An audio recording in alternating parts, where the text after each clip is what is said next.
Namaste and welcome. On the occasion of the World Investor Week 2023, we have the privilege of having this video podcast with Mr. Mehta, Chairman and President of ANMI, Association of National Members of India. Welcome, Vijayji, and it's a pleasure to have you with us at MCX today. This week is very significant because we talk a lot about investor awareness, but this week is dedicated to investor awareness. And investor awareness, the more we do, we still need to do a lot more. Yeah. Especially in the domain of commodity markets, because India is such a commodity-centric country. Everything about us is commodities, whether the clothes we are wearing, the place we are sitting, the food we eat, everything is commodities. So it touches every day of our lives, it's part of our daily lives. Plus, India is such a large consumer and producer of commodities. So, commodity knowledge and exposure in India to that extent, or the growth of commodity markets, has not been there. So, what do you think should be the way ahead for the commodity markets to reach out to the common man? Thank you very much to have me over.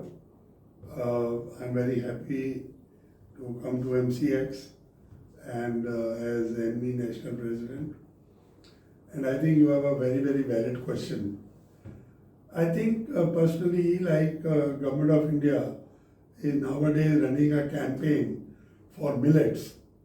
Similarly, a very big campaign should be run to educate the investors about the commodity exchanges and its trading and the benefits which are available to farmers and all the users due to their trading skills on this particular commodity exchange.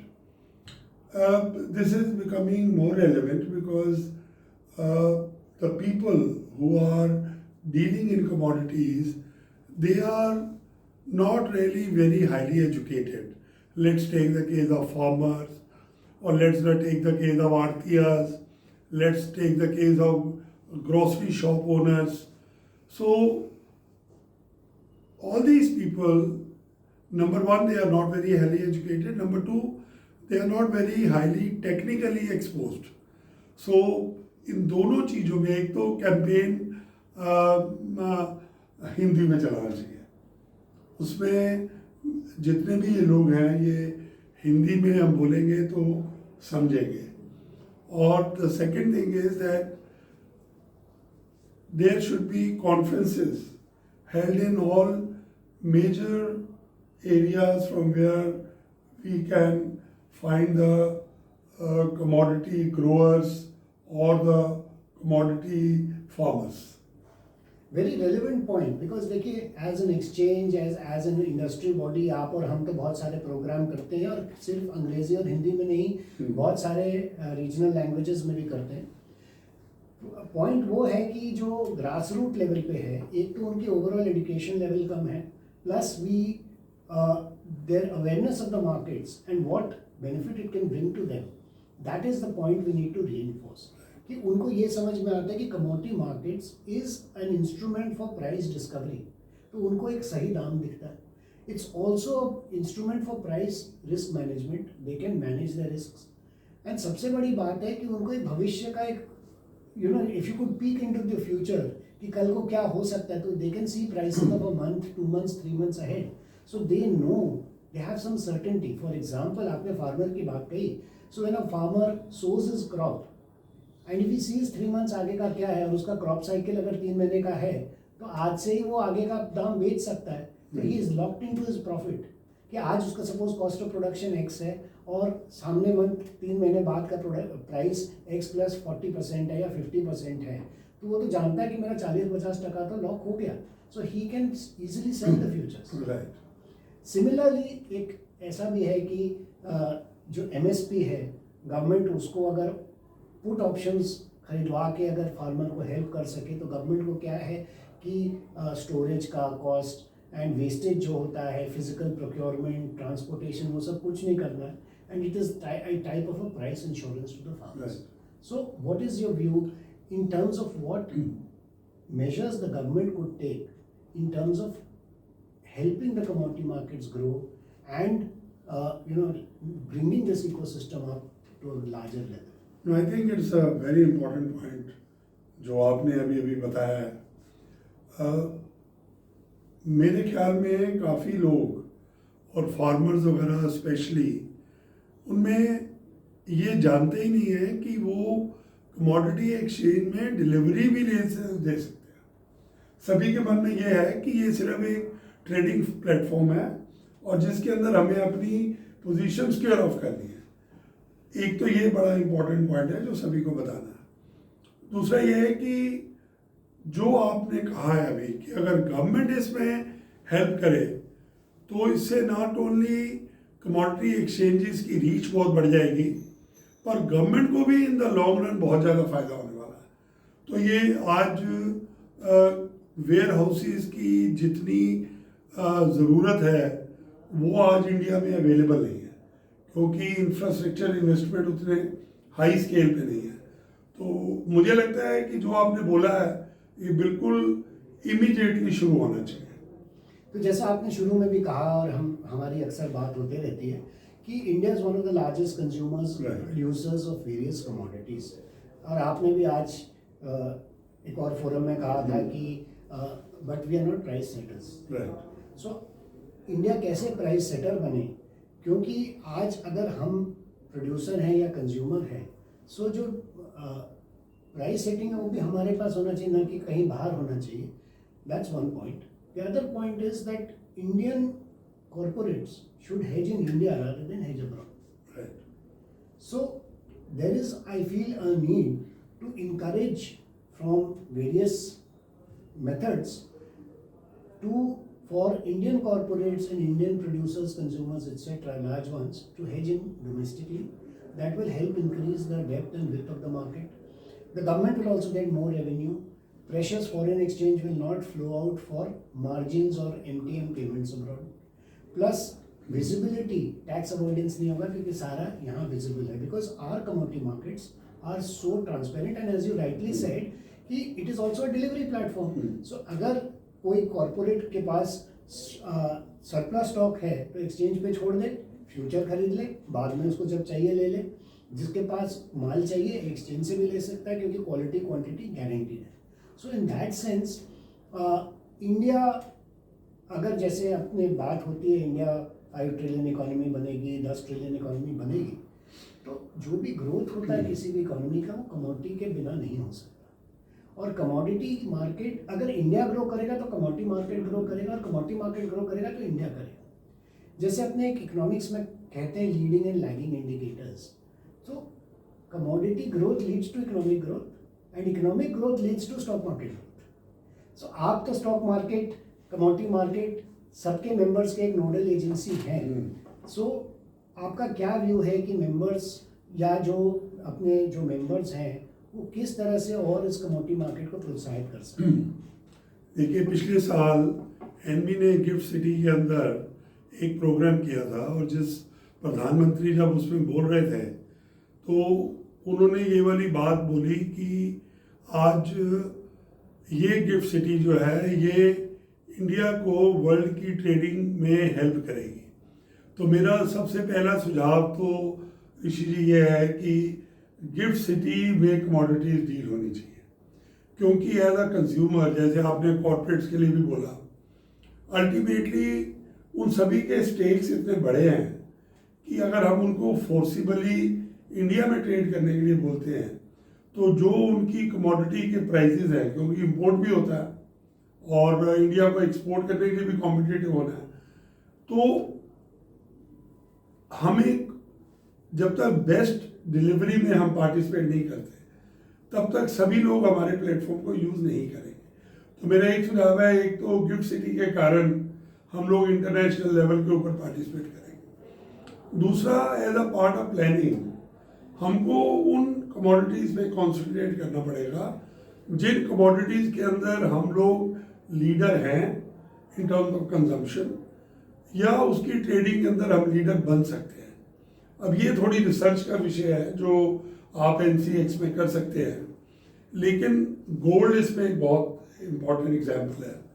और मुझे लगता है कि पहले उन commodities पे अगर हम कॉन्सेंट्रेट करें जिनमें ज़्यादातर डीलिंग एशिया में होती है, तो अगर हम पहले एशिया के लीडर बने, जैसे ही हम एशिया के लीडर बनने शुरू हो जाएंगे तो हम वर्ल्ड के मेजर पार्टिसिपेंट्स में आ जाएंगे। सही बात। और उसके कारण हमारी जो डिस्कवरी है वो ऑप्टिमम लेवल पे चली जाएगी। ये आपने बहुत मुद्दे की बात कही, क्योंकि India is loves gold and every Indian housewife, Yes. Every Indian family loves gold and exchanges, all the exchanges in India which are providing commodity trading have some sort of contracts maybe on gold, etc. And this could be a new way. सोना खरीदने का एक नया तरीका हो सकता है कि buy gold from the exchange, because आपको खरा सोना मिलता है, आपको एकदम ट्रांसपेरेंट प्राइस मिलता है, आप डीमैट में या फिजिकल डिलीवरी ले सकते हैं, और आप जब इसकी एक और सुविधा है कि आप एक्सचेंज में बेच भी सकते हैं। तो और एसआईपी के माध्यम से भी आप अक्यूमुलेट कर सकते हैं, डीमैट में आपका जमा होता रहेगा। सो ये बहुत पते की बात कही आपने कि थोड़े से ऐसे कमोडिटीज़ देखें जहाँ पे हम एक वर्ल्ड लीडरशिप ले सकते हैं। If we are the largest consumer of gold, why can't we be the price setters of gold. End of the day जो प्रधानमंत्री का नारा है कि मेक इन इंडिया, उसको साकार करने में ट्रेड इंडिया और प्राइस इन इंडिया भी बहुत महत्व रखता है, because unless you do that, make in India सकारात्मक पूरी तरह से नहीं हो पाएगा। और जो इंडिया की इतनी लार्ज पॉपुलेशन है, जैसे अपने देख रहे हैं म्यूचुअल फंड्स में भी लोग बढ़ रहे हैं, इक्विटी मार्केट्स में भी इन्वेस्टर्स बढ़ रहे हैं, कमोडिटी मार्केट्स में भी बढ़ रहे हैं। तो ये कमोडिटी मार्केट्स में और बढ़ाने के लिए मैं आपसे यही आशा और आग्रह करूँगा कि एज एन एसोसिएशन आप भी थोड़े और अपने ब्रोकर्स के माध्यम से उनके इन्वेस्टर्स को कमोडिटी मार्केट्स के बारे में जागरूक करें, उसके फ़ायदे, और सिमिलरली एज एन एक्सचेंज हम भी जाके और इन्वेस्टर्स को जागरूक करेंगे। और चूंकि आप एक ब्रोकर बॉडी को रिप्रेजेंट करते हैं, हमारा जो ये थीम है, smart investor does not act on unsolicited investment offers. So इसमें आप कुछ बोलना चाहेंगे कि एक इन्वेस्टर को क्या क्या कदम रखने चाहिए ताकि वो डब्बे ट्रेडिंग में या हॉट टिप्स में या रूमर्स में नहीं फंसे? देखिए, ये अनसॉलिसिटेड इन्वेस्टमेंट एडवाइस पे इंडिया में लोगों ने सबसे ज़्यादा पैसा का लॉस किया है। और ये लॉस इसलिए डिटर्मिन नहीं होता कि इस लॉस की कोई स्टेटिस्टिक्स अवेलेबल नहीं है। तो मुझे लगता है कि सबसे ज़्यादा ज़रूरी एक एजुकेशन है।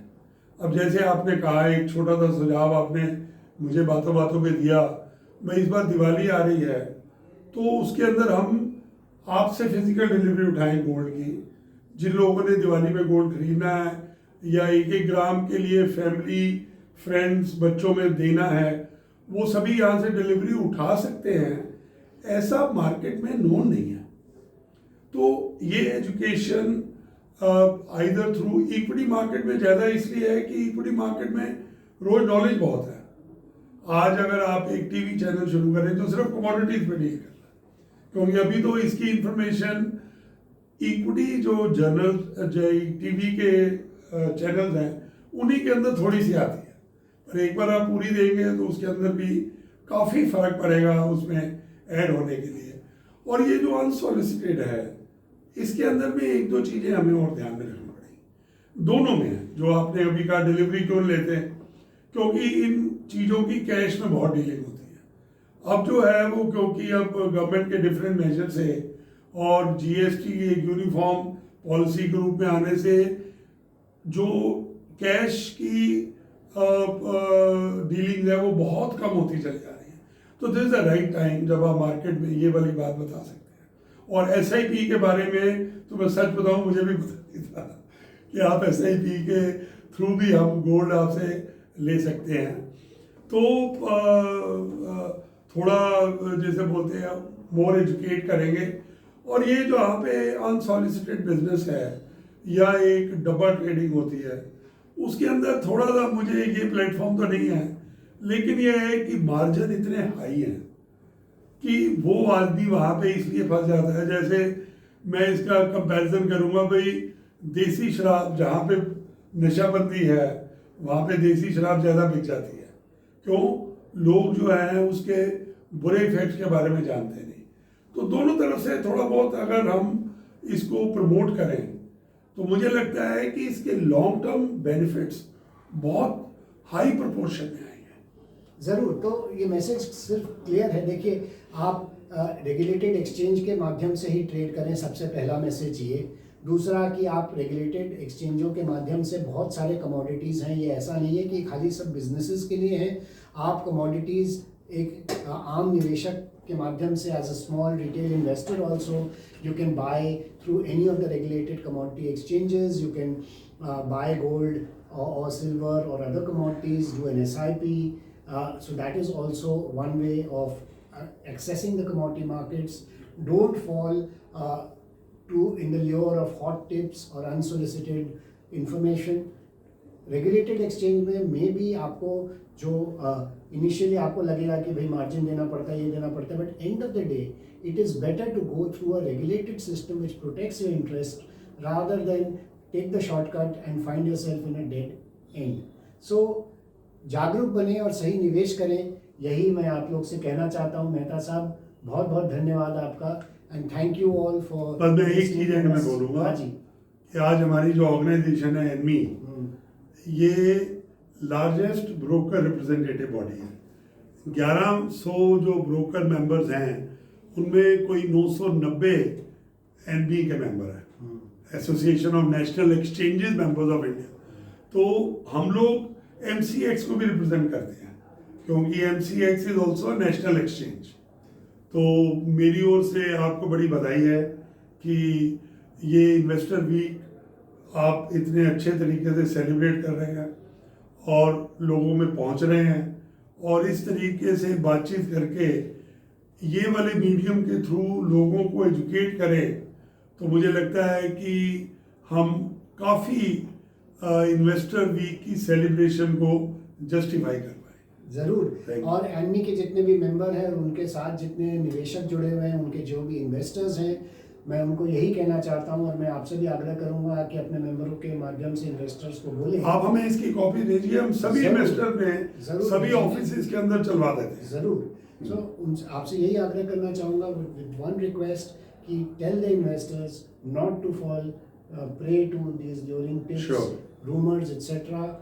Follow the advice of SEBI registered entities जैसे brokers हैं, registered investment advisors हैं, SEBI registered research analysts हैं, and सोच समझ के निवेश करें. Investigate, then invest, not vice versa.